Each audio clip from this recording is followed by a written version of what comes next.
Bismillahirrahmanirrahim. Assalamualaikum warahmatullahi wabarakatuh. Alhamdulillah rabbil alamin. Iyyaka na'budu wa iyyaka nasta'in. Asyhadu an la ilaha illallah wa asyhadu anna Muhammadar Rasulullah. Allahumma shalli wa sallim wa barik ala Rasulillah Sayyidina Muhammad wa ala alihi wa sahbihi ajma'in. Subhanaka la ilma lana illa ma 'allamtana innaka antal alimul hakim. Jamaah Surah Babul Jannah dan warga komplek Dinasti Indah yang kami muliakan dan senantiasa dirahmati Allah. Alhamdulillah, kita senantiasa bersyukur, selalu berterima kasih kehadirat Allah atas segala nikmat yang diberikan kepada kita dalam bentuk kesehatan, kekuatan, umur panjang, termasuk kesempatan. Alhamdulillah kita sudah melaksanakan salat subuh secara berjamaah. Alhamdulillah, tema pembahasan kita hari ini kita kembali membahas masalah niat dengan berbagai aspeknya. Ya. Selama ini tema pembahasan kita menyesuaikan dengan kondisi dan konteksnya. Dulu kita sudah membahas masalah salat dan macam-macamnya, termasuk salat sunat, salat jamak, salat qasar. Begitu masuk menjelang bulan Ramadan, kita bahas masalah puasa dan masalah-masalah yang terkait dengannya. Begitu juga ketika masuk bulan Zulhijjah, kita membahas masalah kurban dan yang terkait dengannya. Nah, sekarang kita kembali lagi membahas masalah niat. Ya, niat ini dengan kedudukannya dalam Islam adalah yang sangat menentukan. Nah, kita mulai dari hakikatun niyah atau ta'arifuha. Jadi niat ini pada dasarnya adalah ada di hati. Jadi al-qasdu. Qasdu itu artinya kehendak. Ya. Wa huwa i'tiqadul qalbi. Ya, adalah i'tikad dalam hati kita, ya, untuk fi'lu syai'in, ya, untuk melakukan sesuatu, ya, wa azmuhu alaihi, dan punya tekad yang sangat kuat, min ghairi taraddudin, tanpa ada sedikit pun keraguan. Nah, itu namanya niat. Nah, nanti tempatnya ada di mana, kapan waktunya dan bagaimana caranya, syarat-syaratnya, nanti akan dijelaskan ini. Mudah-mudahan waktu yang cukup. Nah, jadi wa niyatu fi syar'i, dan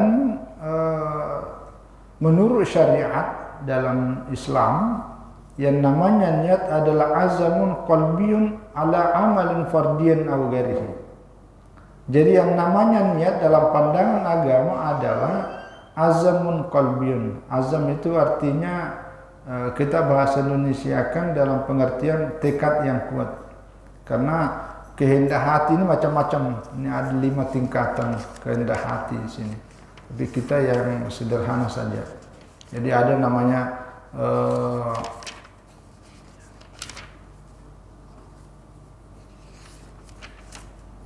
kan ada namanya sesuatu yang tiba-tiba muncul dalam hati kita, mulai dari ya, ada istilah spontan itu, misalnya al-hajiz. Al-hajiz itu sesuatu yang keinginan muncul tiba-tiba begitu. Itu juga dalam hati, tapi tidak mengandung hukum. Begitu juga ada nama khatir. Khatir itu goresan ada hati. Nah, nanti di situ ada hadis an-nafs. Ada satu keinginan dalam hati. Nanti di atasnya itu ada al-hammu. Hammu itulah yang kita artikan rencana. Jadi keinginan itu sudah agak lebih kuat. Tapi di atasnya hammu itu namanya al-azm, azam. Jadi azam itu artinya keinginan, tapi keinginan itu bukan keinginan biasa, tapi keinginan yang sangat kuat. Nah, keinginan yang sangat kuat inilah yang nanti oleh pandangan agama disebut niat. Ya, walaupun ada juga ulama membedakan. Makanya nanti itu kita ini agak panjang pembahasan tentang niat. Ini sangat penting.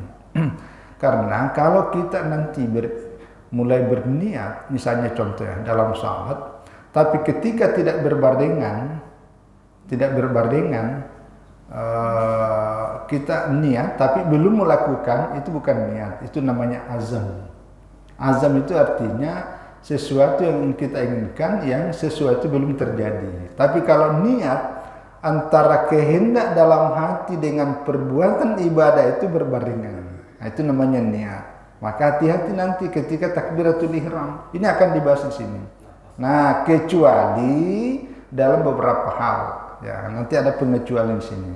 Inilah yang mau dibahas. Jadi persoalan seperti ini udah dibahas dengan tuntas oleh para ulama. Jadi sekali lagi, namanya niat adalah azamul qalbi ala amalin fardan kana atau tatawu'an. Jadi keinginan kuat, tekad yang kuat dalam hati untuk melakukan satu amalan, baik yang sifatnya fardu ataupun sifatnya sunat. Ya. Ya, atau al-iradatu al-muta'alliqatu bil fi'li fil hal, sesuatu yang sedang terjadi ini, jadi keinginan yang tergantung terkait dengan perbuatan itu dalam sesuatu yang sifatnya sekarang sedang berlangsung, fil mustaqbal atau akan datang. Nah, itu yang namanya azam.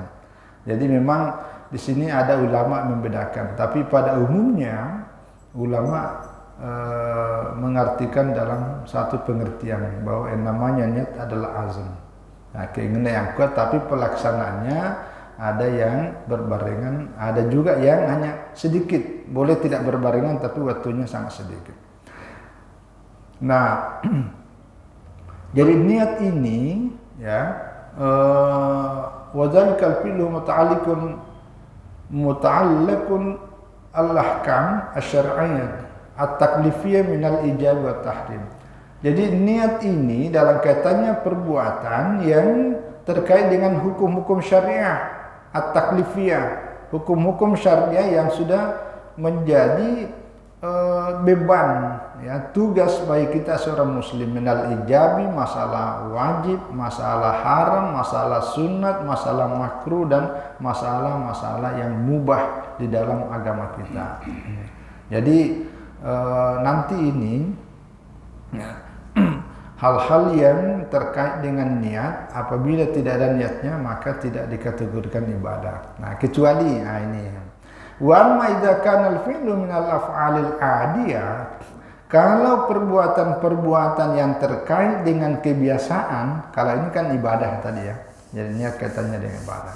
Kalau kebiasaan kal akli seperti kita makan, ketika kita minum, ketika kita berdiri, ketika kita duduk, ketika kita memegang sesuatu, ketika kita berjalan, ketika kita tidur, wa nahwihima, dan yang semacamnya, itu sadiran minal akili al mutakayyiz.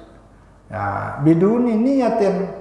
Kalau yang ini hanya muncul dari sesuatu yang bersumber dari orang-orang yang waras, orang-orang yang berfikir, orang-orang yang berakal, yang al mutakad, yang dalam keadaan sadar. Nah, itu tidak ada niatnya, fa hukmuhu al ibaha, maka hukumnya adalah ya mubah hukumnya. Nah, tapi kalau diniatkan, misalnya kita makan, ya bukan sekedar makan secara adat kebiasaan, tapi ketika kita makan dengan ada niat, mudah-mudahan dengan makan saya ini membuat saya semakin sehat dan kuat untuk beribadah kepadamu Allah, maka seluruh butir apa yang kita konsumsi itu menjadi nilai ibadah. Itu bedanya itu. Ya, tapi tidak menjadi penentu dengan sah dan tidaknya. Karena kalau masalah ibadah itu berkaitan dengan sah dan tidak. Itu, ya. Jadi misalnya nih kita ke kantor, kita ke tempat pekerjaan, apapun kegiatan yang sifatnya mubah itu, ya, tapi ketika kita niatkan dalam hati sebagai ibadah, maka itu bernilai ibadah di sisi Allah. Inilah pentingnya niat. Ya, karena para ulama ketika amalan-amalan itu sebenarnya adalah amalan akhirat, perbuatan agama, tapi karena niatnya keliru, niatnya salah, ya akhirnya tidak menjadi ibadah, gitu. Nah, begitu pula sebaliknya, ya, ketika perbuatan itu sebenarnya adalah secara hukumnya mubah karena katakanlah perbuatan adat kebiasaan, perbuatan dunia, ya, tetapi karena diniatkan niatnya baik dan benar, maka bernilai ibadah di sisi Allah. Yang kedua, wan niyatu fi kalamil ulama taqau bi ma'nayain. Ya.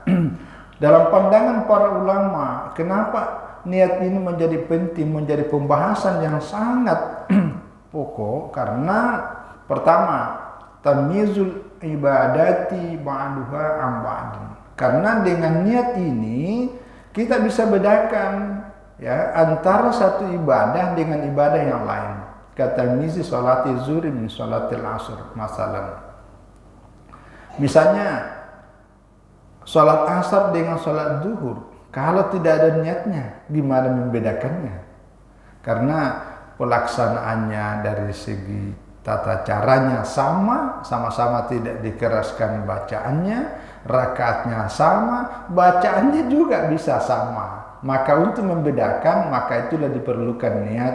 Ya, misalnya usolli fardhu zuhri dengan usolli fardhu asri. Nah, jadi kata zuhri dan asar itu menjadi penting. Jadi artinya perbedaannya.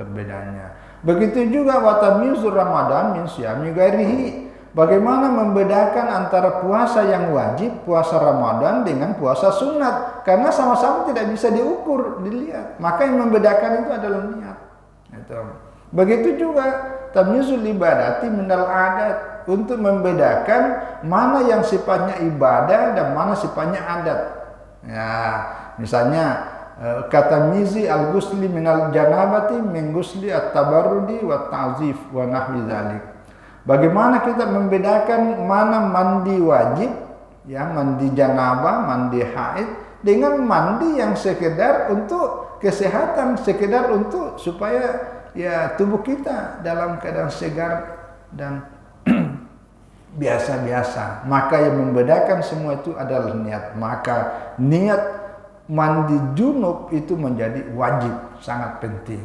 Ya, jadi inilah beberapa contoh yang menunjukkan pentingnya niat untuk membedakan antara satu ibadah dengan ibadah lain atau membedakan antara ibadah dengan adat. Yang kedua, wal ma'na tsani bimana tamyizu al maksud bil amal. Ya, supaya bisa membedakan tentang apa sih sebenarnya tujuan maksud utama dari kita beramal, beribadah ini. Wa hal huwa lillahi wahdahu la syarikalah au lillahi wa ghairihi. Apakah kita beribadah itu benar-benar hanya karena Allah semata atau kita beribadah karena Allah dan juga karena yang lainnya? Maka inilah yang nanti memisahkan, ya. Wa hadhihi hiya an-niyatul lati yatakallamu fiha al-arifuna fi kutubina al-ikhlas. Nah, pengertian yang kedua ini untuk bisa kita membedakan ketika kita beribadah benar-benar karena Allah atau karena yang lain, itu berasal dari niat. Inilah dimaksud dengan ikhlas. Inilah yang banyak dibahas oleh para ulama tasawuf. Kalau yang tadi ini berniat dalam rangka bisa membedakan antara satu ibadah dengan ibadah yang lain, atau bisa membedakan antara ibadah dengan yang bukan ibadah, atau menjadi posisi penentu sah dan tidaknya ibadah, itu banyak dibahas oleh kalangan fuqaha, oleh ulama-ulama fikih. Ya, jadi dalam pandangan para ulama ini, niat dan ikhlas itu dua hal yang tidak bisa dipisahkan, tetapi perlu juga dibedakan. Ya, karena kalau ikhlas ini yang banyak dibahas di kalangan para ulama tasawuf dan itu ditentukan dari niatnya. Ya, jadi itulah pentingnya niat. Jadi hati-hati. Saya ditanya beberapa jamaah di satu tempat karena ada beberapa praktek ada orang sholat cuma gini ya langsung. Jadi begitu bahkan yang membingungkan itu jamaahnya karena ada seseorang begitu masuk masjid dia tidak tengok kiri kanan siapa yang pantas jadi imam dan tidak. Pokoknya begitu dia kesempatan dia langsung ambil posisi, begitu ada berdiri langsung. Jadi bingung makmunya ini berniat apa enggak? Ini pentingnya ini. Jangan sampai kita anggap seperti ibadah pada umumnya. Inilah pentingnya. Ini pembahasannya panjang ini. Mungkin ada beberapa kali istilah. Jadi itu pengantar dalam tentang karena ini bicara fikih. Nah, beda kalau kita bicara tasawuf. Saya tambahkan sedikit ini. Kalau dalam ilmu tasawuf di samping kita berniat tadi ikhlas ini saya kutip dari bukunya Al-Ghazali, mukhtasarnya namanya Mu'minatul Mu'minin. Ini pengajian saya sampaikan di Masjid Wali Kota. Jadi ada 5 syurutul batin allati biha tatamayyazu hayatus shalah. Jadi syarat-syarat batinnya supaya salat kita itu hidup, salat kita itu punya roh, itu ada 6 yang harus disiapkan. Terutama ketika sebelum memulai takbiratul ihram, sebelum memasang niat secara hukum fikih. Pertama itu namanya hudurul qalbi. Jadi ketika kita salat, itu hati itu harus betul-betul hadir. Maka perlu konsentrasi. Jadi harus tenang, jangan begitu dong. Itu perlu sekali ketenangan. Jangan dianggap biasa, jangan dianggap biasa. Ibadah dengan bukan ibadah itu harus dibedakan. Yang kedua tafahum. At-tafahum ini kita bisa mengerti dan memahami apa yang sedang kita lakukan, apa yang sedang kita baca. Jadi gerakan waktu kita beribadah itu, apa maknanya angkat tangan, apa maknanya ruku, apa maknanya sujud, itu kita paham. Begitu juga apa yang kita ucapkan. Walaupun terjemahannya secara harfiah kita tidak ngerti, tapi kita mengerti tentang maksud dan tujuan yang kita baca itu. Itu namanya tafahum. Yang ketiga ta'zim. At-ta'zim itu ketika kita hendak memulai salat ada pengagungan dalam diri kita kepada Allah yang Maha Agung. Itu namanya ta'zim. Jadi kita harus merasa diri bahwa sekarang ini kita berhadapan di hadapan Allah yang Maha Besar. Itu pentingnya itu. Jadi bukan sekedar dibaca Allahu Akbar yang terjemahnya Allah Maha Besar. Tetapi di dalam hati kita camkan bahwa sekarang ini kita berhadapan dengan Allah yang Maha Besar. Itu namanya ta'zim. Ya, kalau dalam bahasa analogi, bagaimana kalau Anda datang ke, katakanlah mohon maaf ya, misalnya kita datang ke gubernur, kan tidak mungkin kita di gubernur bicara, berdiri, duduk dengan gaya seperti gaya teman kita. Nah, itu pasti kita ada sedikit penghormatan. Nah, begitu juga ketika kita memulai sholat, kita anggap diri kita ini sedang berhadapan dengan Allah yang Maha Besar. Itu namanya. Yang keempat al-haibah. Haibah itu ada rasa takut. Ada rasa takut dengan kekuasaan Allah yang Maha begitu besar. Kalau saya tidak menjalankan dengan sebaik mungkin, ada sesuatu yang tidak sempurna sisi Allah. Itu namanya haibah. Jadi ada perasaan takut. Yang kelima ada namanya ar-raja.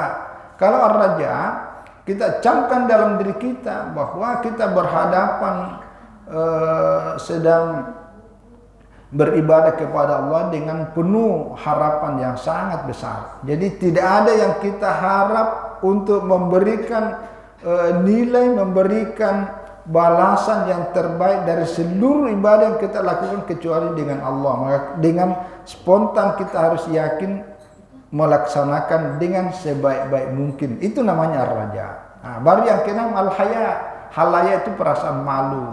Kita camkan dalam diri kita kalau salat yang kita lakukan ini hanya sekedar apa adanya, sekedar sambilan, maka kita harus malu di sisi Allah ketika ibadah kita tidak diterima dengan sebaik-baiknya. Itu namanya haya. Nah, 6 perasaan ini kita camkan ya, terutama menjelang takbiratul ihram. menjelang takbiratul ihram. Jadi jangan sampai kosong. Nanti dibahas ini tentang bagaimana ketika kita mengucapkan suatu lafaz tetapi sementara kosong sama sekali, hati kita blank. Bagaimana hukumnya? Itu penting. Jadi ini 6 dibahas Al-Ghazali secara rinci di dalam melaksanakan salat. Itu namanya syarat batin. Kalau takbiratul ihram itu namanya syarat zahir, karena itulah yang tampak pada waktu kita beribadah. Itu. Terus yang kedua, hukmun niyah, ya, hukumnya niat ini. Jadi hukmun niyah inda jumhur ulama, jumhuril fuqaha ghairil hanafiyah al-ujubu fima tawaqqafat sihhatu 'alaiha kal wudu wal ghusl. Jadi hukum niat menurut mayoritas ulama kecuali mazhab Abu Hanifah, ya. Jadi mazhab yang lain mazhab Malik, mazhab Syafi'i, mazhab Ahmad ibn Hanbal itu hukumnya niat adalah wajib, ya. Pada hal-hal yang sahnya ibadah itu tergantung pada niat, ya. Jadi kalau tidak berniat maka ibadah itu tidak sah. Kalau wudu seperti kita wudu, seperti kita mandi ghusli, ya. Termasuk kecuali kalau ada ghusl maiti, kecuali kalau memandikan jenazah, itu tidak wajib. Ya, tapi ya dilakukan. Termasuk tayammum, ya wajib berniat. Cuma bagaimana caranya, waktunya kapan, nanti ada pembahasan. Ya, begitu juga wassalati yang salat dan berbagai macamnya itu semua tergantung kepada niatnya. Wazakati termasuk ketika kita zakat. Kalau kita mengeluarkan zakat tanpa niat, maka itu sama dengan sumbangan-sumbangan sosial, sumbangan bantuan yang lain. Wasyami begitu juga tadi puasa. Nanti tidak bernilai apa-apa, hanya sekedar tidak makan dan tidak minum seperti orang yang lagi diet, ya misalnya. Wal haji wal umrah illa ghairi dzalik dan lain-lain. Jadi ini semua sangat tergantung kepada niat. Wan nadbi fi malam yatatawaqqaf sihhatuhu 'alaiha. Ya, ada juga yang amalan perbuatan yang sebenarnya tidak ditentukan sah dan tidaknya hanya karenanya. Tapi kalau kita berniat, itu hukumnya sunat. Ya, begitu juga tadi wal mubahat, yang sesuatu hal-hal yang mubah seperti tadi makan, minum. Turuk itu artinya meninggalkan sesuatu yang diharamkan dalam agama. Ketika kita tinggalkan itu dengan harapan jauh dari azab Allah, jauh dari murka Allah, maka itu bernilai, ya. Jadi, tapi itu sunat, itu namanya tentang niat itu, ya. Nah, sekali lagi pandangan para ulama mayoritas, ya, itu wajib. Nah, ini yang berbeda nih, ya. War'a al-Hanafiyah itu kalau dalam mazhab ulama Abu Hanifah annan niyyata tusannu fil wudu wal ghusli wa ghairihima min wasailis shalah. Tapi kalau mazhab Abu Hanifah, ya, berniat, ya, dalam pada waktu kita berwudu dan pada waktu mandi tadi itu hanya disunatkan, ya, dan lain-lain. Kenapa? Karena wudu ini hanya merupakan wasilah. Wasilah itu adalah sarana yang membuat kita bisa sholat. Tapi kalau sholatnya itu wajib. Ya, tapi kalau sholatnya itu sepakat, tidak ada perbedaan. Karena sholat ini pokok. Tapi sesuatu yang mengantarkan kita kepada yang pokok, itu beda. Ini menurut ulama mazhab Abu Hanifah, ya. Ya, karena memang nanti ada pembahasannya juga ini, apakah dia harus syarat atau rukun. Ya, ada ulama mengatakan syarat, maka karena dia syarat itu berbeda dengan rukun. Nah, itu, ya. Jadi dia sunat litasili sawab, karena dengan berniatkan itu bukan menentukan sah dan tidak, tapi hanya untuk mendapatkan pahala dari wudu dan mandi itu. Ya, wahia syartun li sihhatis shalah, tapi dia menjadi syarat sahnya salat, niat itu. Ya, itulah bedanya mazhab Abu Hanifah dengan mazhab jumhur, ya, mayoritas ulama. Nah, itu bedanya. Ya. Kalau dalilnya saya kira ini yang sudah sangat populer. Pertama, kalau di Al-Quran itu wa ma umiru illa liya'budullaha mukhlishin lahuddin. Jadi tidaklah diperintahkan kita menjalankan dalam agama ini, maksudnya ibadah, illa liya'budullaha mukhlishin lahuddin. Ya, kecuali ya mukhlis, yaitu ikhlas kita di dalam beragama. Ya, ikhlas disebutkan di dalam Al-Quran oleh para ulama, ya, itu qala al-Mawardi wal ikhlasu fi kalami adalah an-niyah. Tapi yang dimaksud oleh para ulama itu adalah niat. Ya, makanya itu antara niat dengan ikhlas tidak bisa dibedakan. Yang kedua, hadis yang sangat populer adalah innamal a'malu binniyat. Ya, ini yang sering kita dengar dan ini dibahas sangat panjang dalam kitab ini dan perbedaan pendapat di kalangan para ulama. Jadi innamal a'malu binniyati, ya. Kalau mayoritas ulama seperti tadi mazhab Imam Malik, mazhab Syafi'i, mazhab Ahmad bin Hanbal, innamal a'malu binniyati wa innamal likulli imrin ma nawa, faman kanat hijratuhu ila Allah wa rasulih fa hijratuhu ila Allah wa rasulih, wa man kanat hijratuhu lidunya yusibuha aw imratin yankihuha fa hijratu ila ma hajara ilaihi. Ya. Jadi sesungguhnya amal itu adalah berdasarkan niatnya. Wa innamal likulli imrin ma nawa, dan setiap orang akan mendapatkan apa yang ia niatkan. Siapa yang hijrah karena Allah dan Rasulnya, maka hijrahnya itulah kepada Allah dan Rasulnya. Siapa hijrah karena dunia, yusibuha, dia akan mendapatkan keuntungan dari dunia yang dia niatkan. Siapa hijrah karena imratin, karena perempuan, maka ya dia akan nikah dengan perempuan yang dia niatkan. Fa hijratu ila ma hajara ilaihi, maka ya setiap orang akan mendapatkan dalam hijrahnya itu sebagaimana apa yang ia niatkan. Inilah dasarnya. Nah, bagaimana pandangan para ulama? Satu, kalau mayoritas ulama ini memaknai innama sihhatul a'mali binniyat, bahwa sesungguhnya sahnya suatu amal itu hanya berdasarkan niat. Nah, itu pengertiannya. Jadi innama sihhatul a'mal, sahnya amal itu karena ada niatnya. Itulah yang dasarnya, ya, pandangan para. Nah, yang berbeda tadi ini yaitu Imam Abu Hanifah, karena beliau memaknai dalam pengertian innama kamalu a'mali, ya, binniyat. Innama kamalu a'mali, ya. Jadi sesungguhnya sempurnanya suatu amal karena ada niatnya. Itu bedanya. Jadi dia bukan dalam pengertian sah, tapi dalam pengertian sempurna. Nah, kalau ada perbedaan seperti ini, maka sebaiknya yang kita ambil yang mengatakan adalah sahnya, supaya kita lebih aman. Jangan pilih yang paling di bawah, kita ambil yang paling di atas, ya. Ya, karena begitu kita pilih pendapat mayoritas ulama yang mengatakan sah dan tidaknya, kita aman. Tapi kalau kita menganggap itu kan cuma sempurna, nah, tidak apa-apa, itu nanti kalau justru di sisi Allah yang benar, yang betul-betul benar itu adalah yang pertama, maka kita akan rugi. Maka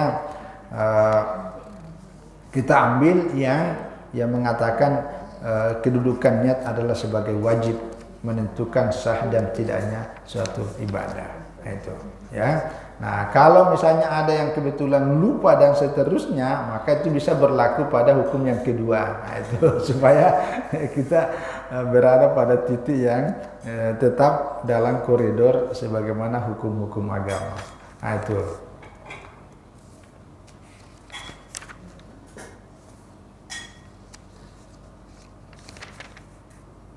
Nah, ini mahallun niyah, ya, mungkin yang kita sebatasi.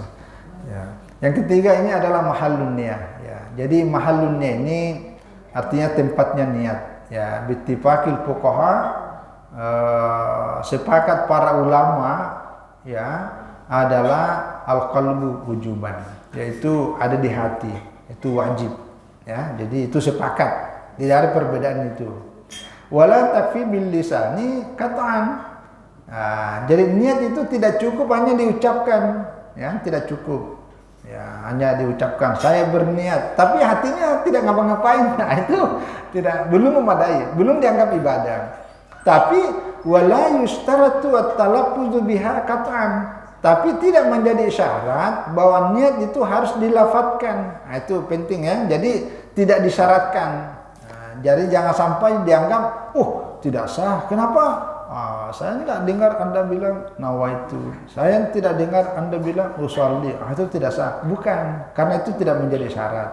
Lakin akan tetapi, ini akan tetapi yusannu indal jumhuri. Ya, akan tetapi disunatkan menurut jumhur mayoritas ulama gairal maliki ya, kecuali mazhab Malik ya, at-talaffuzu biha. Jadi tetap disunatkan membaca lafaz seperti usolli atau nawaitu. Kenapa? Limusaidatil qalbi ala istihdariha. Karena dengan melafadzkan niat itu, membaca usolli atau nawaitu, ya, itu akan membantu hati ini untuk bisa hadir, untuk bisa konsentrasi, untuk bisa fokus benar-benar karena Allah semata. Itu gunanya.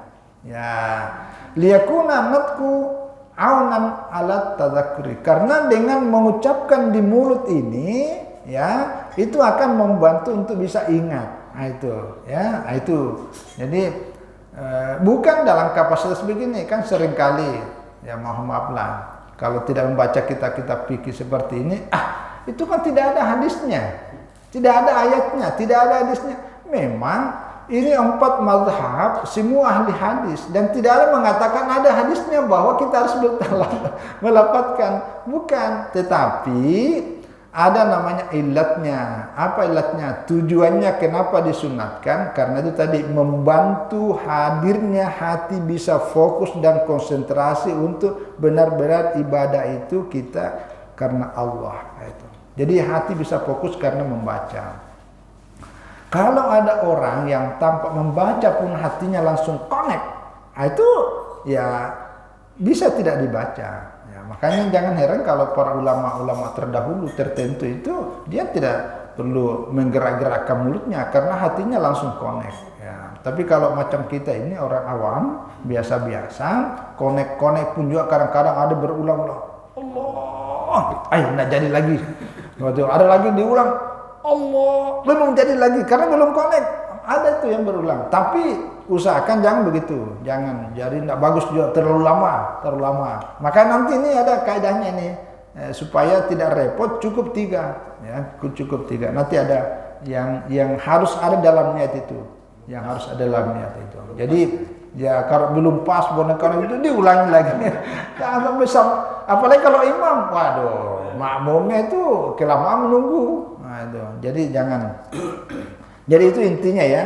Jadi mahallun niyah ada di hati. Tapi tidak menjadi syarat untuk dilafadzkan. Tapi kalau dilafadzkan menurut mayoritas ulama itu sunnat hukumnya karena membantu bisa hati lebih hadir konsentrasi untuk ingat kepada Allah. Itu ya. Itu. Jangan dibid'ahkan. Masa kita bilang bid'ah? Berarti berani kita mengatakan bid'ah dilakukan oleh Imam Malik, bid'ah dilakukan oleh Imam Syafi'i, bid'ah dilakukan oleh Ahmad ibn Hanbal. Ahmad ibn Hanbal itu menghafal 1 juta hadis. Itu dalam sejarah hidupnya itu. Apalagi mazhab Syafi'i, wallah. Ini masih ada muncul begitu. Itu bid'ah, tidak usah dilakukan. Kalau tidak dilakukan tidak apa-apa, yang penting hadir. Tapi beda. Nah, nanti ada sini ya. Jadi kalau ini tidak mesti dilapatkan, cukup dalam hati. Tapi ada ibadah dalam Islam yang mesti dilapatkan. Ya, kalau tidak dilapatkan itu tidak sah. Ya, misalnya kita bernazar. Ya, misalnya kita bernazar kalau anak saya lulus masuk kuliah, anak saya lulus menjadi pegawai, diterima di perusahaan atau apapun namanya, itu saya bernazar untuk puasa 3 hari. Itu harus diucapkan. Tidak cukup dalam hati Udah. Itu harus dilakukan. Oh enggak, itu belum diterima. Itu bedanya. Jadi ada sesuatu ibadah dalam Islam itu yang selain niatnya ada dalam hati, tapi nanti diterima kalau kita ucapkan. Itu. Begitu juga wakaf. Ini wakaf. Jadi ada seseorang berniat mewakafkan sebidang tanah untuk pembangunan masjid, pembangunan pesantren, pembangunan rumah anak yatim dan lain-lain sebagainya. Itu tidak cukup dalam hati, itu mesti diikrarkan, mesti dilafalkan itu, dilafalkan. Maka kalau hanya dulu kan saya pernah berniat, tapi diucapkan enggak? Oh enggak, itu belum. Tapi tidak diucapkan, tapi ada tertulis, itu terima. Karena apa yang kita tulis sama statusnya dengan apa yang kita ucapkan. Itu. Maka itu penting sekali, itu namanya sertifikat. Sertifikat tanah wakaf, itu penting. Itu juga awat talak. Ini mohon maaf. Kalau misalnya talak itu, kan saya sudah berniat menceraikan Anda. Itu tidak diterima, karena hanya dalam hati. Jadi harus diikrarkan, diucapkan. Ucapannya pun kalau dalam konteks ini ada dua. Ada yang diucapkan tapi tidak perlu makna karena sudah sangat jelas. Itu kalau sudah diucapkan tanpa niat pun juga sah. Tapi kalau hanya kata-kata seperti kiasan, itu harus dibarengi antara yang diucapkan dengan diniatkan. Begitu juga kalau zaman dulu ada ma'itak, yaitu memerdekakan budak. Ya, kalau dulu kan masih ada zaman ada budak mau dimerdekakan, dibebaskan panda, itu harus diucapkan. Nggak boleh hanya dalam hati. Nah itu bedanya. Nah tapi kalau masalah akidah tentang ada orang yang mau masuk Islam, itu harus 3 tuh. Kalau ini kan 2, kalau tadi ini 1. Jadi kalau ada orang mau masuk Islam, ya. Itu harus ada 3. Pertama, al-iqrar bil lisan, diucapkan 2 kalimat syahadat bahwa saya masuk Islam dengan mengucapkan 2 kalimat syahadat. Yang kedua, at-tasdiqu bil qalbi, diiringi dengan pembenaran dalam hatinya. Nah, yang ketiga, al-amalu bil arkani, harus dibuktikan melalui perbuatan. Jadi kalau dia bersyahadat, dia harus sholat, waktu Ramadan dia harus puasa. Tapi kalau dia sudah mengucapkan 2 kalimat syahadat dalam hatinya, kemudian dia salat, tapi di waktu yang lain dia juga pergi ke gereja, maka semua syahadatnya itu batal. Nah itu, jadi ada 3 itu. Nah, tapi kalau di Pontianak, Kalimantan Barat ditambah 1, yaitu sertifikat masuk Islam. Ya, itu penting karena beberapa kejadian kita di Kalimantan Barat ini ada orang masuk Islam, lalu kemudian ketika meninggal dunia itu diambil keluarganya, lalu dikuburkan menurut upacara agama yang lama. Dia tidak mengaku bahwa pernah masuk Islam karena tidak ada buktinya, karena KTP-nya masih KTP lama dipakai, kemudian kakaknya masih kakak yang lama, tidak pernah diganti. Ini bahaya. Maka kalau kita di sini administrasi itu menjadi sangat penting untuk membuktikan, loh ini anak buktinya pernah mengucapkan 2 kalimat syahadat di hadapan ini. Itu penting sekali.